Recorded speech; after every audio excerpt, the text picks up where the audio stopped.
అందరికీ నమస్కారం. జ్యోతిష శాస్త్ర పండితులు, వాస్తు శిక్షణ నిపుణులు, లలితాదేవి ఉపాసకులు నానాజీ పట్నాయక్ గారు ప్రస్తుతం మనతో పాటు ఉన్నారు. నమస్కారం గురుజీ గారు. శ్రీమాత్రే నమః. గురుజీ, నాకు ఒక సందేహం ఉంది. చిన్నప్పుడు చిన్నపిల్లలు అన్నప్రసన్న నాడు కొన్ని వస్తువులు పట్టుకుంటూ ఉంటారు. బంగారం కావచ్చు, ఫుడ్ కావచ్చు, సో రకరకాల వస్తువులను పెడుతూ ఉంటారు. సో ఆ వస్తువుల ప్రభావం అనేది వాళ్ళ జీవితం మీద పడుతుందా గురుజీ? ఉంటుంది. ఎందుకంటే అక్కడ పెట్టే వస్తువులు చూడండి, ఒకసారి గమనించండి. పుస్తకం పెడతారు, పెన్ను పుస్తకం పెడతారు, పుష్పాలు పెడతారు, ఏదైనా తినే పదార్థం పెడతారు, తీపి పదార్థం, బంగారం పెడతారు, అదేవిధంగా దేవతా సంబంధించింది ఏదైనా ఫోటో పెడతారు. ఓకే, అదేవిధంగా కొంతమంది మనీ ఒకటి, ఇంకా ఏదైనా ఆట వస్తువులు బంగారం ఇలా పెడుతూ ఉంటారు. అది దేనికి పెడతారు అంటే వాళ్ళ ఫ్యూచర్ దాంతో ముడిపడి ఉంటుంది. మీరు గమనించండి, ఎవరైనా చిన్నప్పుడు పుస్తకము పెన్ను పట్టుకున్నారనుకోండి, వాళ్ళు విద్యాపరంగా బాగా రాణిస్తారని అర్థం. బంగారం పెట్టారనుకోండి, బంగారం పట్టుకున్నారనుకోండి, గురుబలం బాగుందని అర్థం వాళ్ళకి. ఎవరైనా బంగారం పట్టుకున్నారంటే వాళ్ళ జన్మజాతకం చూసినట్లయితే గురువు చాలా బలంగా ఉంటాడు. ఓకే, అలాగే కొంతమంది ఎర్రటి పళ్ళు పెడతారు, అప్పుడు వాళ్ళ కీర్తి ప్రతిష్టలు బాగా వస్తాయని అర్థం. కొంతమంది ఇప్పుడు మనం ఇందాక మాట్లాడుకున్నట్టుగా పుష్పాలు పెడతారు. పుష్పాలు పెడితే ఏంటంటే వాళ్ళు క్రియేటివ్ ఫీల్డ్స్లో బాగా రాణిస్తారు. సొంతంగా క్రియేటివ్ ఫీల్డ్స్లో రాణించడము, లేకపోతే కళల్లో ఆసక్తి బాగా ఉండడం వాళ్ళకి. ఏదైనా beauty related, fashion related, creative రిలేటెడ్లో వాళ్ళు బాగా రాణిస్తారని అర్థం అనమాట. అంటే అదొక వన్ టైప్ ఆఫ్ వాళ్ళ భవిష్యత్తు ఎలా ఉంటుందని చెప్పేది. కొంతమంది ఈ కత్తి కూడా పెడతారు. అంటే ఏమిటి, పోరాటం ఎక్కువ చేస్తాడు. కత్తి లాంటిది పట్టుకున్నాడంటే ఇంక అసలు దేనికి తగ్గడనమాట, అలా ఉంటుంది. అదేవిధంగా కొంతమంది ఫుడ్ని ముట్టుకుంటారు వెళ్ళి. అంటే ఏమిటంటే వాళ్ళకి మంచి భోజన ప్రియులు అవుతారు. అదేవిధంగా వాళ్ళు ఏదైనా హోటల్స్ ఇట్లాంటివి నడిపిస్తే కూడా పెద్ద అయిన తర్వాత అలాంటివి పెడితే కూడా బాగుంటుంది వారికి. అలా ఏంటంటే ఒకవేళ ఏదైనా ఆధ్యాత్మికమైన పుస్తకాన్ని కానీ లేకపోతే భగవత్ సంబంధించినటువంటి దాన్ని ముట్టుకున్నారంటే వాళ్ళు స్పిరిచువల్గా బాగా ఎదుగుతారని. అంటే ఏమిటంటే వాళ్ళు ముట్టుకోవడం అని కాదు, వాళ్ళకి తెలియకుండా సబ్కాన్షియస్ వాటి మీదకి వెళ్ళి కనెక్టివిటీ అవుతుంది. చిన్నప్పుడు ఏంటంటే వాళ్ళకేమి ఇది నేను ముట్టుకోవాలి, ఇది ముట్టుకోకూడదు అని తెలియదు. ఏదైనా సరే వాళ్ళు ఇలా అన్ని పెడితే వాళ్ళని ఒక దగ్గరగా పెట్టినా సరే అది వదిలేసి ఇంకో దగ్గరికి వెళ్ళి ముట్టుకుంటారు. దైవం చెప్పించడం అలాగా. కాబట్టి అందుకే ఏం చేస్తారు, చాలామంది వాళ్ళకి ఇంట్రెస్ట్ ఉంటుంది, ఈ డబ్బులు ముట్టుకుంటే బాగున్నాను, మనీ ముట్టుకుంటే బాగున్నాను, కొంచెం అక్కడికి వెళ్ళి కూర్చొని ఇలా ఇది ముట్టుకొని కూడా వాళ్ళని ప్రేరేపిస్తుంటారు. కానీ వాళ్ళు అది ముట్టుకోరు.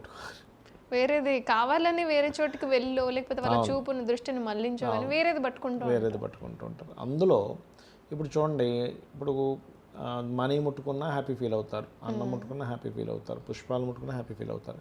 కానీ ఏ కత్తి లాంటిదో లేకపోతే ఏదైనా ముట్టుకున్నాను కొంచెం మొండిగా తయారవుతారని చెప్పి తెలిసి చిన్నప్పటి నుంచే కొంచెం కందులు దానంగా ఇవ్వడం, వాళ్ళకు కొంచెం వాళ్ళ ఆలోచన విధానంలో ఏదైనా కొంచెం ర్యాష్గా ప్రవర్తించే ఆలోచన వస్తుందేమో అని చెప్పని వాళ్ళకి రెగ్యులర్గా విష్ణు సహస్రనామాలు వినేలాగా చిన్నప్పటి నుంచే చేయడం, మెడలో చిన్న విష్ణుమూర్తికి సంబంధించిన ఒక లాకెట్ వేయడం, ఇట్లాంటివి చేస్తారు. అంటే ఏమిటి, మనం చిన్నప్పుడే వాడు ముట్టుకున్న ఆ పిల్లవాడు కావచ్చు, పాప కావచ్చు, బాబు కావచ్చు, ముట్టుకున్న దాన్ని బట్టి వాళ్ళ లైఫ్ స్టైల్ ఇలా ఉండబోతుంది. కాబట్టి మనం దానికి తగ్గట్టుగా అలా తీసుకోవాలి. ఇప్పుడు కొంతమంది నేను ఫ్లవర్స్ని ముట్టుకున్న వాళ్ళని చూస్తే పెద్ద అయిన తర్వాత వాళ్ళు కొంచెం సున్నిత మనసులుగా తయారవడం స్టార్ట్ అయింది. అలాంటప్పుడు వాళ్ళకి ఏం చేస్తారంటే ఆంజనేయ స్వామి దండకం నేర్పిస్తూ ఉంటారు. అంటే ఏంటి, ఇప్పుడు ఒక కండిషన్ వరకు సున్నితంగా ఉండొచ్చు, కానీ అది ఎక్కువ సున్నితంగా ఉన్నా కష్టం ఇవాళ రేపు. సొసైటీ అనేటువంటిది ఎలా ఉంటుందంటే కొంచెం అమాయకంగా ఉంటే కనుక ఇబ్బంది పెడుతూ ఉంటుంది. అలా ఏంటంటే అక్కడ ఉండే వస్తువుకి సంబంధించినటువంటిది వాళ్ళకి ఆ ప్లానెట్ బలంగా ఉందని అర్థం. వీనస్ బలంగా ఉంది, అందుకే వాళ్ళు ఫ్లవర్స్ దగ్గరికి వెళ్తారు. వీనస్ కానీ మూన్ కానీ స్ట్రాంగ్గా ఉందనుకోండి, వాళ్ళకి ఆ వస్తువు మీద ఆకర్షణ అనేటువంటిది పెరుగుతూ ఉంటుంది. అక్కడికి వెళ్ళి పూలను మార్స్ స్ట్రాంగ్గా ఉంటే ఏమవుతుందంటే ఈ కత్తెరలు ఇలాంటివి పట్టుకుంటారు వెళ్ళి. జూపిటర్ స్ట్రాంగ్గా ఉన్నాడు అనుకోండి, వాళ్ళకి ఈ పుస్తకము పెన్ను, లేదా మెర్కురీ స్ట్రాంగ్గా ఉన్నా సరే పుస్తకము పెన్ను లాంటిది పట్టుకుంటారు. ఇంకొంతమంది ఏం చేస్తారంటే వాళ్ళ బిజినెస్ ఏదైతే ఉందో ఆ బిజినెస్ సంబంధించిన బుక్ అక్కడ పెడతారు. అప్పుడేంటి, తండ్రి యొక్క వృత్తిలోకి ఈ అబ్బాయి కూడా వెళ్తాడు. తండ్రి ఏదైనా బిజినెస్ చేస్తున్నాడు అనుకోండి, కొడుకు కూడా ఆ బిజినెస్లోకి వెళ్ళడము, అంటే కనెక్టివిటీ అది జరుగుతుంటుంది. అది కూడా ఒక రకంగా చెప్పాలంటే ఒక చిన్న అనాలిసిస్ చేసుకునే ఒక చిన్న టైప్ ఆస్ట్రాలజీ అది పిల్లలు ముట్టుకోవడం అనేటువంటిది. సో దాన్ని బట్టి వాళ్ళ యొక్క బంగారం భవిష్యత్తు ముట్టుకుంటే గురించి బంగారం ముట్టుకుంటే వాళ్ళు కొంచెం అంటే వాళ్ళకి గురుబలం బాగుంది, గురువు బాగున్నాడు అంటే వాళ్ళకి దైవానుగ్రహం బాగుంది కాబట్టి వాళ్ళకి ఎటువంటి ఆటంకాలు వచ్చినా సరే తొలగిపోతాయి అని చెప్పి సూచన అనమాట అది. అలాగా దాన్ని బేస్ చేసుకొని చెప్తుంటారు. ఇంకొంతమంది మనకు చూడండి ఎంతసేపు వాళ్ళు పిలుస్తున్నా అక్కడికి వెళ్ళకుండా అక్కడికి వెళ్ళి ఇటు తిరిగిపోతుంటారు. అప్పుడు ఏమవుతుంటుందంటే వాళ్ళు లైఫ్లో ఏది ఎంచుకోవాలనుకునేటువంటి విషయంలో కొంత కన్ఫ్యూజన్ గురవుతుంటారని అర్థం. అలాంటి వాళ్ళకి మూన్ కొంచెం వీక్గా ఉంటాడు అలాంటి పిల్లలకి. అప్పుడు ఏం చేస్తారు, చిన్నప్పటి నుంచే ఆ పిల్ల పాప కావచ్చు బాబు కావచ్చు వాళ్ళ పేరు మీద బియ్యం దానంగా ఇవ్వడము, అన్నదానాలు చేయిస్తారు. కొంతమంది అసలు ఏది పట్టుకోకుండా ఉంటారు గురించి, ఇక స్పెషల్గా తీసుకొని వెళ్ళి దాని మీద చెయ్యి పెట్టించేంత వరకు అసలు ఆగనే ముట్టుకోరు. అంటే ఏంటంటే ఇంకా వాళ్ళకి ఇంకా డిసైడ్ అవ్వలేదు వాళ్ళ లైఫ్లో, ఇంకా ఎటువైపు వెళ్తారు దేంట్లో వెళ్తారు అనేది డిసైడ్ అవ్వలేదు అని అర్థం అనమాట. కొంచెం కన్ఫ్యూజింగ్. అలాంటప్పుడు దాని అర్థం ఏమిటంటే ఇక్కడ చూడండి వాళ్ళు ఏదో ముట్టుకోవట్లేదు కానీ తల్లిదండ్రులు తీసుకెళ్ళి ఇంకా దగ్గర తీసుకెళ్ళి ఏదో ముట్టుకోరా బాబు అన్నారు. అంటే దాని అర్థం ఏంటి, వాళ్ళ లైఫ్లో కూడా కొన్ని డెసిషన్స్ని అబ్బాయి ఇంకా నా వల్ల కాదు మీరే ఏదో ఒకటి చూడండి అంటే అప్పుడు తల్లిదండ్రులే చొరవ తీసుకొని చేస్తారు అని అర్థం అనమాట. అది దాని వెనకాతలు ఇంత ఇది ఉంటుంది. అలా చాలా మంది గురించి అంటే ఏ కార్యక్రమం చూసుకున్నా చిన్నపిల్లలు అనేసరికి ఇది చాలా హైలైట్ అయిన విషయం. చిన్నప్పుడే వాళ్ళు పట్టుకునే వస్తువులు అనేవి వాళ్ళ లైఫ్ని నిర్ణయిస్తాయా లేదా వీళ్ళేదో ఉత్సాహం కోసం ఇదంతా చేస్తారా అన్నది మాత్రం నా సందేహం. కానీ నిజంగానే వాళ్ళు పట్టుకునే వస్తువులను బట్టి తర్వాత వాళ్ళు ఏం చేస్తారు అన్నదానికి కూడా పరిష్కారం ఉంటుందన్న సంగతి ఉంటుంది. ప్లస్ జన్మజాతకం చూసి కూడా మనం డిసైడ్ చేయొచ్చు. వీళ్ళు అంటే సహజంగా ఇప్పుడు ఇవాళ రేపు సరదాగా నేర్చుకునే విద్యల కంటే కూడా ఏదైనా ప్రొఫెషన్ తీసుకోవడానికి చేస్తున్నారు కాబట్టి వాళ్ళ ధనాధిపతి ఎక్కడ ఉన్నాడో చూడాలి.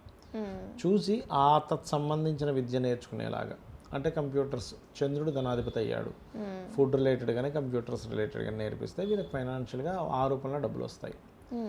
గురువు ఉన్నాడు కన్సల్టెన్సీస్ లేకపోతే lawyer, IT income tax department related ఇట్లాంటివి చేయించవచ్చు.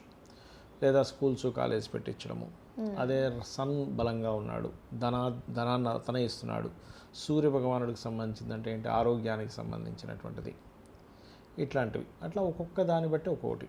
కుజుడు బలంగా ఉన్నాడు అప్పుడు వాళ్ళకి రియల్ ఎస్టేట్ చేసుకోమని లేకపోతే ఏదైనా ఫ్యాక్టరీస్ పెట్టుకోమని మనం డెసిషన్ తీసుకోవచ్చు. అలా ఏంటంటే ఏ గ్రహం ధనాన్ని ఇస్తుందో ఆ గ్రహానికి సంబంధంగా ఆ రకంగా తీసుకోవచ్చు. జాతక చక్రం చూసి ఈ రకంగా ముట్టుకోవడం బట్టి కూడా అదొక దైవ సంకల్పంగా భావించి ఆ రూట్లో వెళ్తాడని కూడా మనం, అతని లైఫ్ అలా ఉంటుంది, ఆ రూట్లో వెళ్తాడు, ఆ రకమైనటువంటి వృత్తుల్లో కూడా ముందుకు వెళ్తాడని మనం చెప్పొచ్చు. సో గురూజీ గారు చెప్పినట్టుగా నాకున్న సందేహమే చాలా మందికి ఉన్నదన్నది మాత్రం నాకైతే బాగా తెలుసు. ఎందుకంటే ఎవరికి ఈ విషయం గురించి మ్యాక్సిమం ఏదో ఉత్సాహం కోసం చేస్తున్నాము లేదా కార్యక్రమం కాబట్టి చేస్తున్నాము అని ఉంటుంది.